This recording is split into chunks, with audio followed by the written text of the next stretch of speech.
The text landed at 7:03 a.m., sharp as a paper cut. It was from Dad's number, but Mom's voice bled through the words. "Hey, Liv. Better if you watch Ethan's graduation online. Space is tight with his friends and Grandma's crew. No hard feelings, eh?" I was in my Denver studio, sunlight slicing through the blinds, a half-finished ceramic mug for Ethan's gift on my wheel. Glazed blue, his favorite.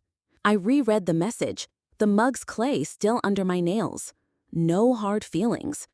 Like I'd been uninvited from a book club, not my brother's college graduation I'd have funded. I didn't reply. My laptop hummed, open to a $9,200 Venmo history.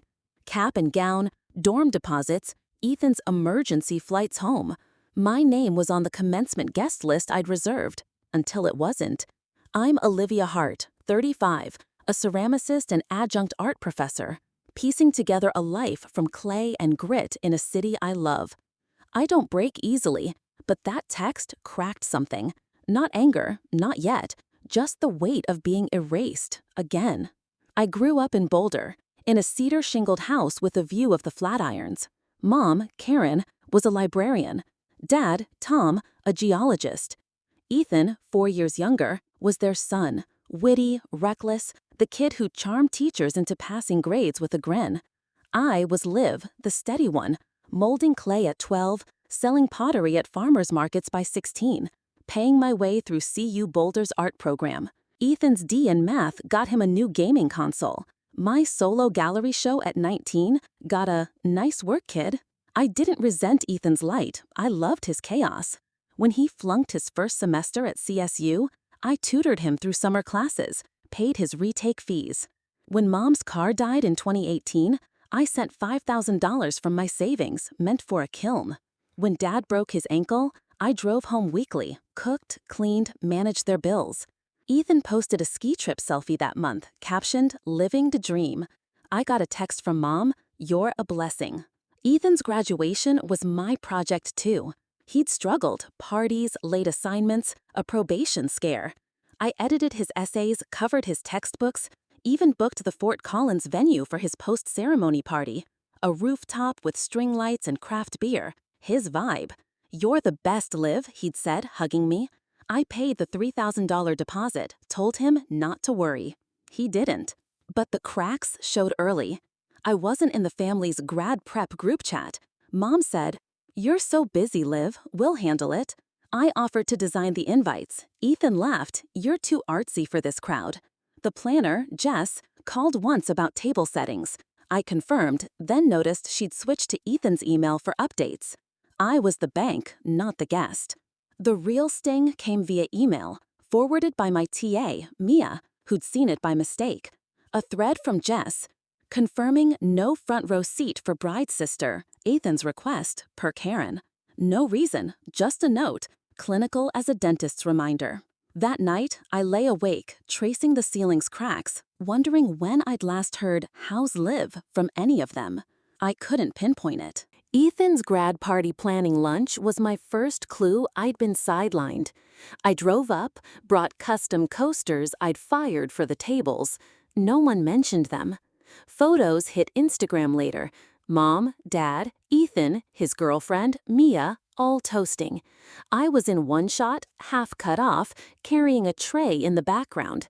Caption, "Team Ethan Forever." I wasn't tagged.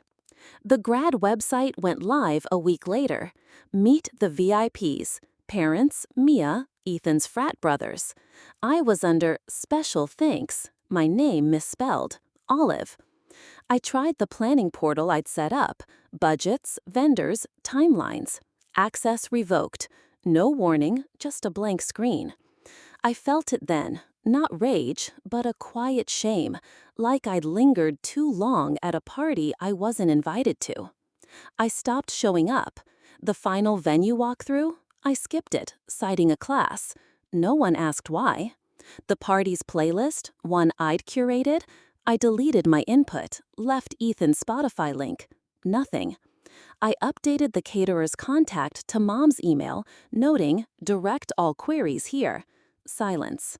I screenshot everything. Transfers, emails, vendor thank yous for my quick fixes. not for revenge, but proof I'd existed.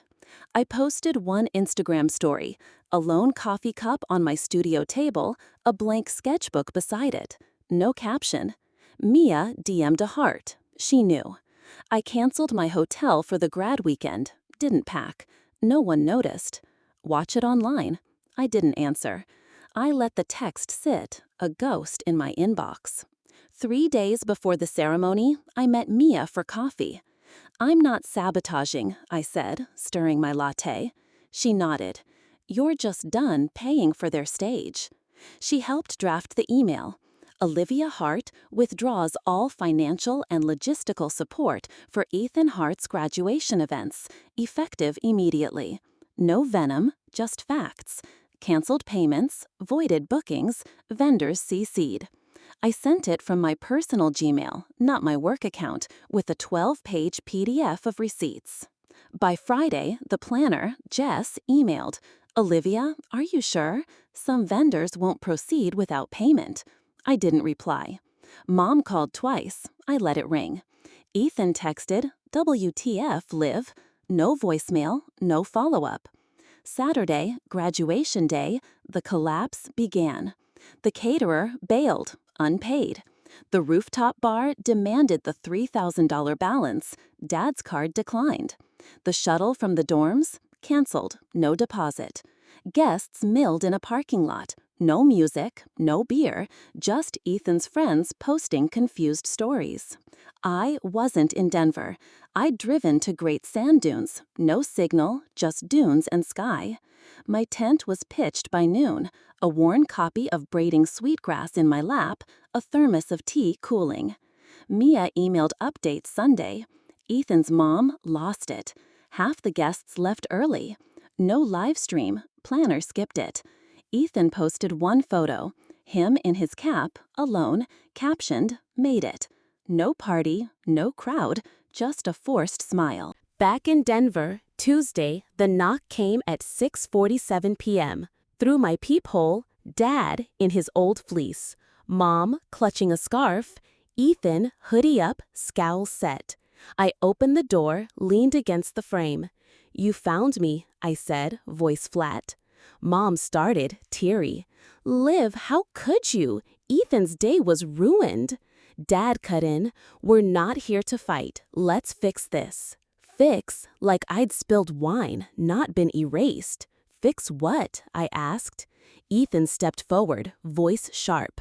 "You screwed me, Liv. I looked like an idiot." I tilted my head. "You didn't notice I was gone until the check stopped." Mom's voice broke. "We didn't mean to exclude you. It was just hectic." Hectic, like I hadn't booked their chaos into order. Dad sighed. "Can you at least post something? Say you were sick, couldn't make it? Ethan's friends are talking." Not sorry, not "we hurt you," just damage control. Mia appeared from my kitchen, holding a sketch pad, silent. Mom blinked. "Your TA?" "My friend," I said. I turned to Ethan. "I paid for your dorm, your gown, your party. You didn't even put me on the guest list." Mom reached for my arm. "We're family, Liv."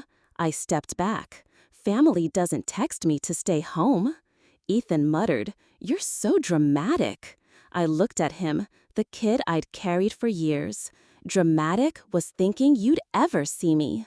I closed the door, not hard, just final. Mom emailed that night, "We love you, Liv. Don't let this break us." I didn't reply. Aunt Nora, my only ally, texted, "Maybe let it go, hun. It's messy enough." Even she wanted silence. I didn't answer.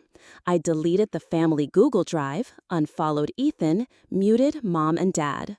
My studio stayed bare. No family photos, just a new piece. A clay vase, jagged edges, unfired. I mailed a package to their Boulder house, no return address, cash payment. Inside, a USB labeled Heart Grad receipts, with every payment, email, proof I'd built their day. Tucked beside it, a note I'd written but never sent. I was always there. You just wanted me invisible. I didn't need them to read it. I needed to let it go. Friday, I hosted a pottery class at my studio. 6 students, clay spinning, laughter loud. Mia brought scones. A neighbor dropped off wine. No grad drama, no ghosts. I set the blue mug on a shelf, not for Ethan, but for me. A reminder I'd made something beautiful without them. My phone lit up once. Ethan, then Mom. I didn't open the texts. I didn't need their script. They told me to watch from afar, so I did. And from there, I saw their story falter, not mine. If you've been erased from a moment you made, drop one word below. Enough.